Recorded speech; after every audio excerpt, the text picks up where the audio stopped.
Greek philosophy seems to have met with something with which a good tragedy is not supposed to meet, namely, a dull ending. Private interests abolishes all natural and spiritual distinctions by enthroning in their stead the immoral, irrational and soulless abstraction of a particular material object and a particular consciousness which is slavishly subordinated to this object. The bureaucracy is a circle from which no one can escape. Its hierarchy is a hierarchy of knowledge. In general, it is always empirical businessmen we are talking about when we refer to political economists, who represent their scientific creed and form of existence.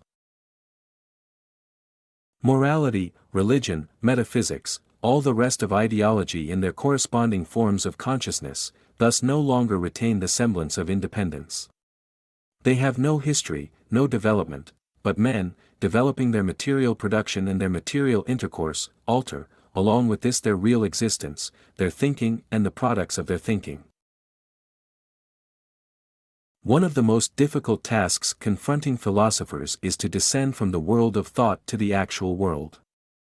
Language is the immediate actuality of thought. Just as philosophers have given thought an independent existence, so they were bound to make language into an independent realm. He wishes, society regulates the general production and thus makes it possible for me to do one thing today and another tomorrow, to hunt in the morning, fish in the afternoon, rear cattle in the evening, criticize after dinner, just as I have a mind, without ever becoming hunter, fisherman, herdsman, or critic. For each new class which puts itself in the place of one ruling before it, is compelled, merely in order to carry through its aim, to represent its interest as the common interest of all the members of society, that is, expressed in ideal form, it has to give its ideas the form of universality, and represent them as the only rational, universally valid ones.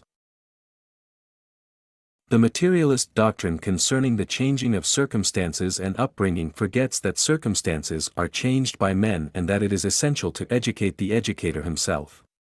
This doctrine must, therefore, divide society into two parts, one of which is superior to society. To descend from the world of thought to the actual world. Language is the immediate actuality of thought. Just as philosophers have given thought an independent existence, so they were bound to make language into an independent realm. And this life activity, the worker, sells to another person in order to secure the necessary means of life. He works that he may keep alive. He does not count the labor itself as a part of his life, it is rather a sacrifice of his life. It is a commodity that he has auctioned off to another. What is a Negro slave? A man of the black race. A Negro is a Negro. Only under certain conditions does he become a slave. A cotton spinning machine is a machine for spinning cotton. Only under certain conditions does it become capital. Torn away from these conditions, it is as little capital as gold is itself money, or sugar is the price of sugar.